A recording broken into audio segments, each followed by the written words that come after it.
Hi అండి. నమస్తే. Welcome back to our channel.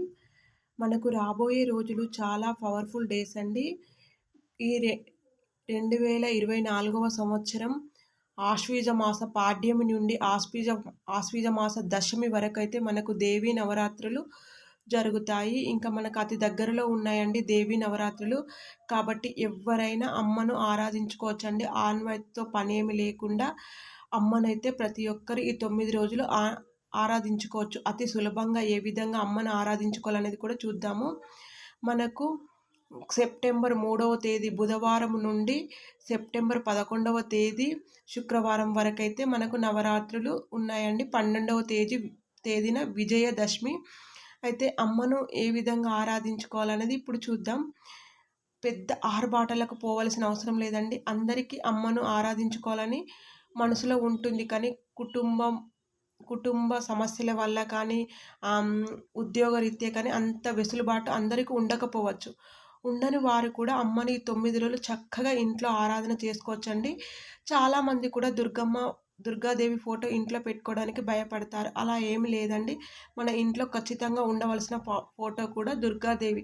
Durgadevi photo లేనివారు లలితమ్మ ఫోటో పెట్టుకోవచ్చు, పార్వతీ పరమేశ్వర్ల ఫోటో పెట్టుకోవచ్చు, లక్ష్మీదేవి ఫోటో కూడా పెట్టుకోవచ్చు. పెట్టుకొని అమ్మను ఆరాధించుకోవచ్చండి. వెసులుబాటు లేని వారు సులభంగా ఏ విధంగా పూజ చేయాలనేది ఇప్పుడు తెలుసుకుందాం. అమ్మను మన పూజ మందిరంలోనే ఒక పసుపు ముద్ద రూపంలో తయారు చేసుకొని అమ్మను ఆరాధించుకోవచ్చండి. ప్రతిరోజు ఉదయం, సాయంత్రం కుంకుమార్చన చేసుకొని అమ్మను పూజ చేసుకోవచ్చు. అంటే వెసులుబాటు ఉన్నవారు కలశ స్థాపన చేసి అలా పూజించుకుంటే మంచిది. అంత వెసులుబాటు లేనివారు అమ్మను ప్రతిరోజు ఉదయం, సాయంత్రం ఈ 9 రోజులు ఉదయం, సాయంత్రం ఇంట్లో దీపారాధన చేసుకొని ఒక టైం పెట్టుకొని మార్నింగ్ 6, ఈవినింగ్ 9 లోపు ఎప్పుడైనా చేసుకోవచ్చండి. ఉదయం, సాయంకాలం 2 పూటల అమ్మను ఒక పసుపు ముద్ద రూపంలో తయారు చేసుకొని అమ్మకు ఉదయం, సాయంత్రము పసుపుతో, కుంకుమతో అర్చన చేసుకోండి. చాలండి. ఇంత చేసినా సరిపోతుంది. శక్తిని మించి ఎవ్వరు ఏ పూజ చేయని అవసరం లేదండి.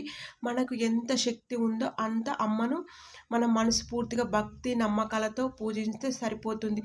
వారు చేశారు, వీరు చేశారు అనే దానికంటే కూడా మనకు ఎంత శక్తి ఉందో అంత అమ్మకు ఆరాధన చేసుకోండి.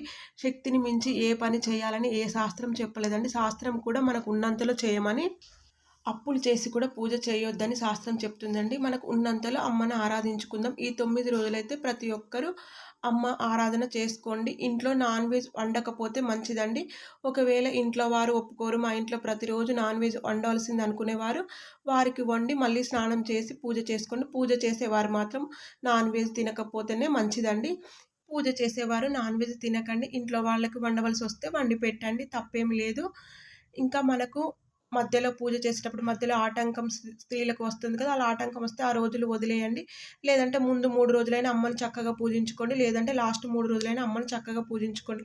మనకు ఎన్ని రోజులు వెసులుబాటు ఉంటే అన్ని రోజులు అమ్మ ఆరాధన చేసుకోండి. Thank you for watching.